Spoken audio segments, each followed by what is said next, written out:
شافها مين بقى؟ إبليس. عجبته وتحول لراجل قريب من شكلها وراح لها، فبقى اسمه عوج ابن عناق على اسمها. وفي مرة إبليس جالها وقال لها تعرفي يا عناق إن حواء معاها ورقة فيها دعاء باسم الله الأعظم الذي إذا دعي به أجاب، وقالوا له إنك لو وقفت جنبنا هيبقى فرض علينا وعلى أولادنا إننا نقدم لك أكل طول حياتنا. ويقال إن حواء ما كانتش بتحب تجدلها كتير لأنها كانت ضخمة وكانت بتخاف منها، حتى إخواتها كانوا بيخافوا منها وبيتجنبوها. سيدنا آدم كان عارف إن الطلعة دي زي طلعة قابيل، فكان على طول مقلق منها.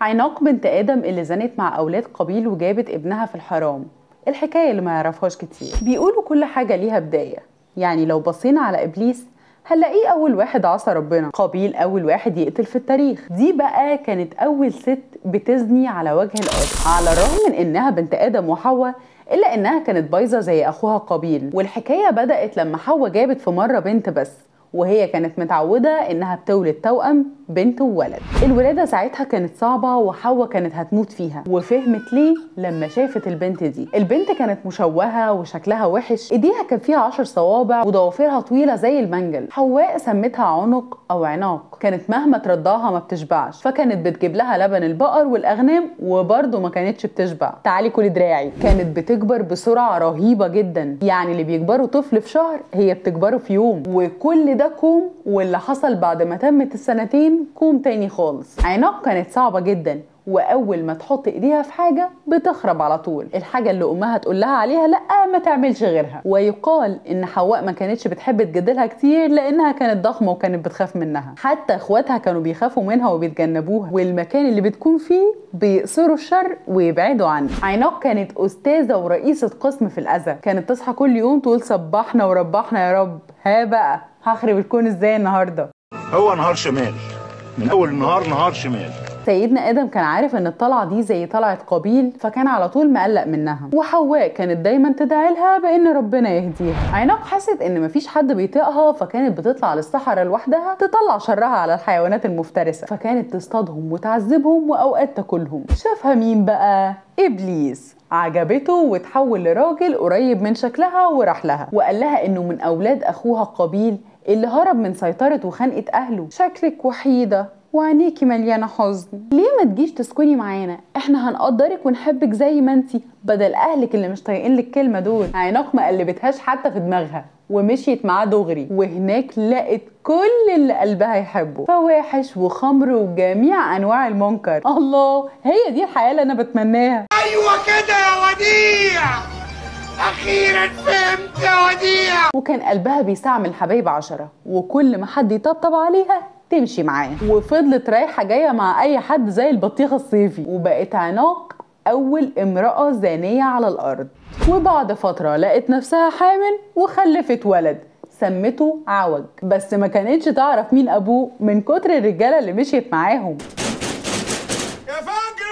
مش فاكرك يو. فبقى اسمه عوج ابن عناق على اسمها. عاش عوج مع امه اللي كانت بتعمل سحر وشعوذه واي حاجه وحشه تتخيلها وما تتخيلهاش، فبقى زيها. وفي مره ابليس جالها وقال لها تعرفي يا عناق ان حواء معاها ورقه فيها دعاء باسم الله الاعظم الذي إذا دعي به أجاب، وإن ربنا علم آدم الدعاء ده علشان يكون حصن ليه من الجن والسحر، ولو أخدتيه منها هتقدري تسيطري بيه على الشياطين والجن ويعملوا لك كل اللي انت عايزاه بإشارة واحدة من صباعك. وبما ان عناق كانت بتموت في الأذى فاشترت منه الكلام وقالت اما اروح اعمل شوية قلق، انا بقالي فترة ما شفتهمش. فاستنت عناق لما حواء نامت واتسحبت زي الحرامية وسرقت منها السلسلة اللي كانت معلقة فيها الدعاء. وفعلا بقى إبليس وشياطينه تحت أمرها وشرها زاد جدا. في الوقت ده حواء جابت آخرها من عناق، فدعت ربنا إنه يخلص الناس منها ومن شرها، فربنا استجاب لدعائها فعلا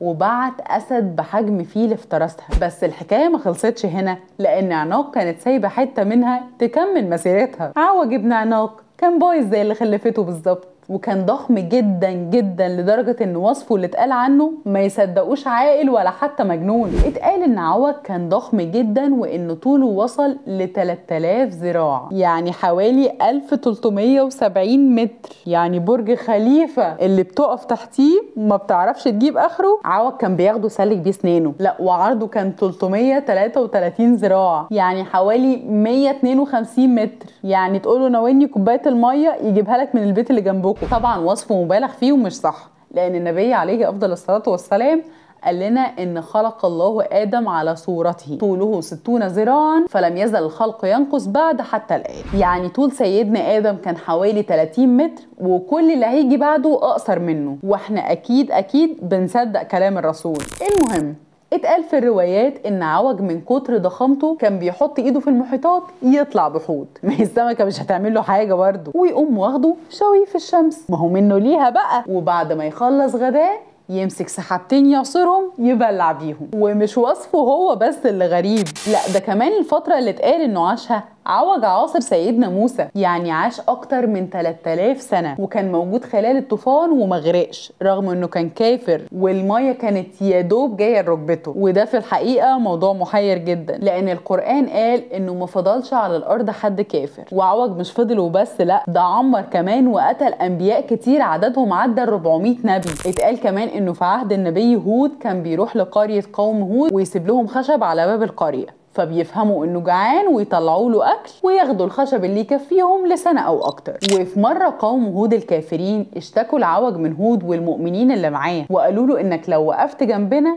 هيبقى فرض علينا وعلى اولادنا اننا نقدم لك اكل طول حياتنا. ولادهم بقى في حل لسانهم، الله هو انا مالي يا لمبي. فعوج علشان طفل سوداني وافق، ولما جه وقت الحرب المؤمنين خافوا لما شافوا عوج، لكن سيدنا هود قال لهم احنا معانا ربنا وبقدرته هيعمي بصر عوج عننا. وفعلا عوج بقى ياخد حجاره من الجبل ويحدفها على الكافرين اللي هم اتفقوا معاه اصلا، ويشيل تراب ويدفنهم وبهدلهم اخر بهدله. فقالوا له انت بتعمل ايه يا منيل، انت بتموتنا احنا. قال لهم بصوا يا جماعه انا عملت اللي عليا وعايز حقي. فقالوا له حق ايه بعد ما صفيتنا؟ اتكل على الله يا عم قبل ما نعمل معاك الصح. وفي مره كده في جماعه ولاد حلال سالوا عوج قول لنا ايه اغرب حاجه شفتها يا عوج. مش عارفه جالهم ازاي قلبي يسالوا السؤال ده وهم شايفينه قدامهم. فقال لهم انا كنت بحب اتمشى في البحار والمحيطات وكانت بتوصل لركبتي، واليوم بقى ما تبقى عميقه بتوصل لبطني، لكن في مره وانا بتمشى جوه المحيطات رجلي غرست في حته وما لقيتش ارض اقف عليها، فخفت ورجعت جري. حبيب قلبي اسم الله عليك.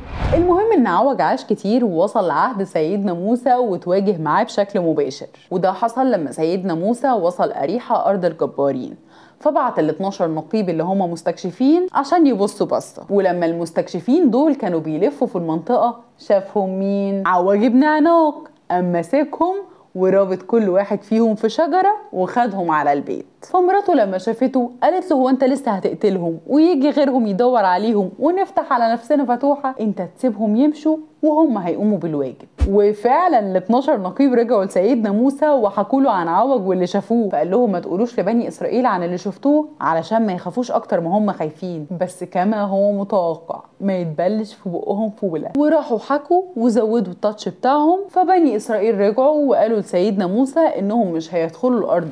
في الوقت ده بقى عوج كان بيراقب معسكرهم من بعيد على حوالي 12 كيلو متر، وحب يعمل معاهم زي ما عمل مع قوم هود، لكن سيدنا موسى قتله. وبالشكل ده خلصت قصة عناق وابنها عوج. خليني بقى في الاخر اقولك ان القصة دي اتذكرت في التوراة والانجيل لكنها ما اتذكرتش في القرآن والسنة. وخليني اقولك ان علماء كبار في الاسلام زي ابن القيم وابن كثير والسيوطي اكدوا ان القصة دي خرافة ملهاش اي اساس من الصحة، وانها ممكن تكون تأليف من ناس هدفهم السخرية من الرسل والمؤمنين. كمان ابن كثير قال ان كل اللي بيتحكى عن عوج ده هبد ومالوش اصل. والسيوطي قال ان القصة ممكن تكون حقيقية فعلا بس مش بكل تفاصيلها. قول لنا بقى سمعت القصة دي قبل كده وايه انطباعك الاول عنها؟ كانت معكم شروق السرفي في برنامج الحكاية من البداية.